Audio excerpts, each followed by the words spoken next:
What is the deal with F-16 fighter jets? It's almost like we're handing them out like candy. Like, you get an F-16 fighter jet, you get an F-16 fighter jet. Well, in this video, we're going to analyze why the F-16 is the perfect aircraft to give to another nation and essentially become your military ally. Because I got news for you. Countries throughout the world are almost begging the United States to give us more and more F-16 fighter jets. I mean, check this out. Turkey will back Sweden's NATO bid if US keeps promise on F-16 sale. This is literally Turkey saying we will only vote for Sweden and we'll work with NATO, but we need those F-16s, United States.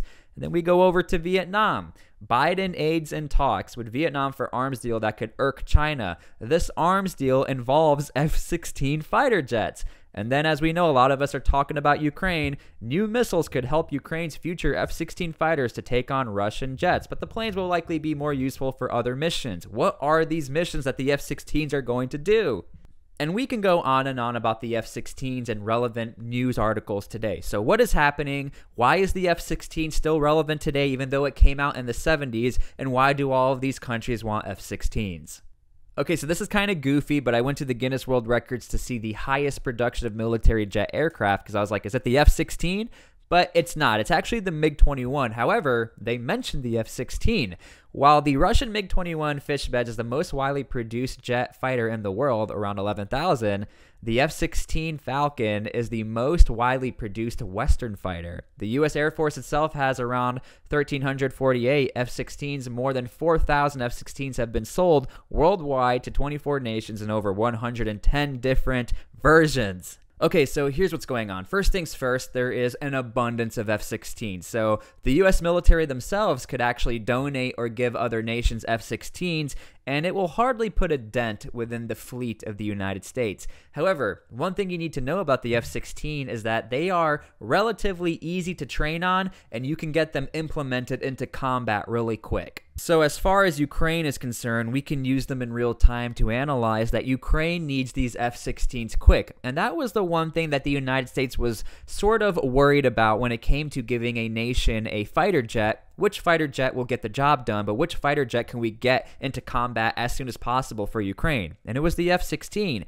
But as you can see from this news headline, the F-16 fighters to take on Russian jets are going to need upgraded packages when it comes to the missiles because these jets are not necessarily up to par when it comes to modern aircraft, especially when it comes to Russia. But it does say, but the planes will likely be more useful for other missions. So what is this all about? Well, remember I said the F-16 is a relatively easy aircraft to train on. And look, I'm not a pilot. I was a combat engineer. But when I was doing my research for this video, across the board, a lot of pilots say this aircraft is easy to train on, but it's not necessarily easy to implement for your strategy. And I'm going to use Israel as an example. When Israel purchased these F-16 fighter jets, they got training from the United States and they learned how to fly them, but they turned them into their own strategy. In fact, they were even able to push the aircraft to its limit, flying them as low as possible, flying them as fast as possible, and they are the only country to attack a nuclear reactor, not active, thankfully. It was a preemptive attack on Iraq, and they were able to show how the strategy for Israel was to fly them low because there was no stealth technology, to fly them fast, to give them external fuel tanks, and to show that the F-16 can be used for the Israeli strategy. And this is really what Ukraine is going to have to do, to turn them into their own strategy and how to implement them. Now, what's really cool is that the F-16 is still relevant today in that Lockheed Martin actually designed and extended the potential of the F-16 with the Block 70 aircraft. Now, the country of the Slovak Republic purchased the Block 70, which is an F-16 variant, and what Lockheed Martin said is this is the cheapest way but the most effective way to extend the reach and to show the potential capabilities of the F-16 aircraft. This is the best of the F-16. You cannot get any better. The only downside is this F-16 still can't necessarily compete with the modern variants of Russian fighter jets, but nonetheless, it can get the job done for a lot of the countries' needs who buy these F-16s.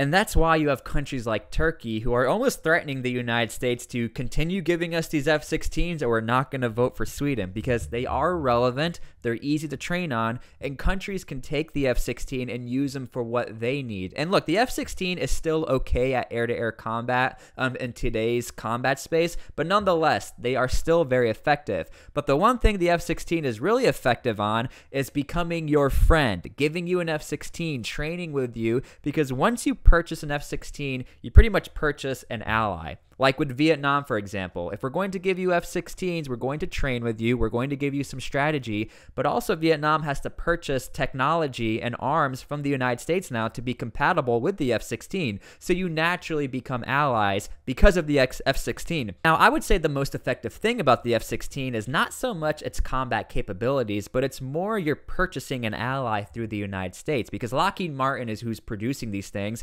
but you're also training and learning from the US military and how we implement them and how maybe you should implement them. So you create a strategic partner through military partnership, through economy, and now your nation is going to be more protected because you've purchased F-16s. Now, there's another country out there who sort of does the same thing, but the way they do business is a little cheaper and a little riskier. China has their own strategy, and I think it's important to compare how they do things and why I think the United States is a little more effective in how they do business. I'm not trying to be biased, but you'll see what I mean.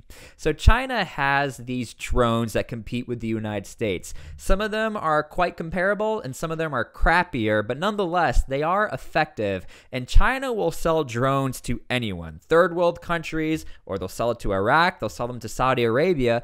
Nonetheless, it doesn't matter. If you have the money, China will sell you drones.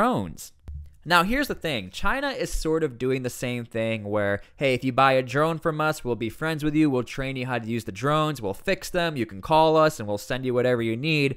But here's the thing. When China sells these drones to countries like the DRC who are falling apart and have regional wars, you're selling drones to governments who are willing to use drones on their own people, thus creating a humanitarian issue. However, China doesn't care because they're not going to get involved with that. We just sold you the drone, so it doesn't matter what you guys do. You guys attack your own people. You guys secure your nation. We're just here to give you drones. So China is not necessarily becoming the friend of the nation. China is becoming the friend of the people who has the money, who are willing to use those drones on their own people. And understand this. This is actually how China is essentially doing their conquest throughout Africa. They'll sell drones to Yemen, to Sudan, the DRC. It doesn't matter. If you have the money, you can purchase our drones. And China purposely makes their drones at a cheaper cost so that these countries will buy from China and not the United States. But there's one key thing that the United States does that China doesn't do.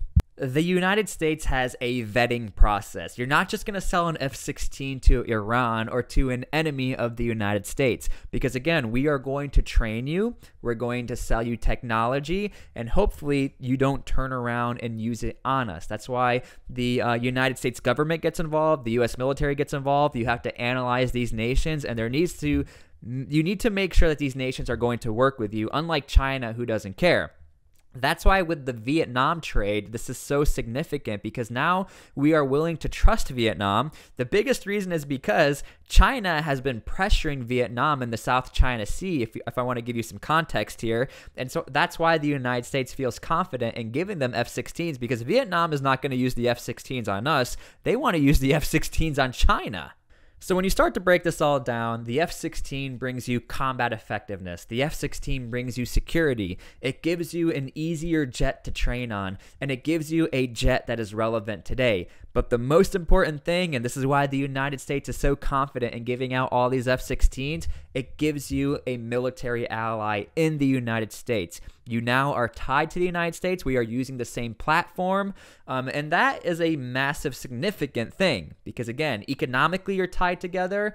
You're tied together through the military, and because of that, you are tied with the strongest military and economy in the world. Now, look, I don't want to paint the picture like the F-16 is the most relevant aircraft in the world. No one can stop it. It's just the first step for the US military to become your ally by giving you an F-16, giving you something a little nice, and then maybe we'll give you an F-22, maybe an F-35. You see how things progress and work? When it comes to Ukraine, we first gave them the Humvee, and then we gave them the Bradley. Now we're giving them Abrams tanks, and now we're giving them F-16s.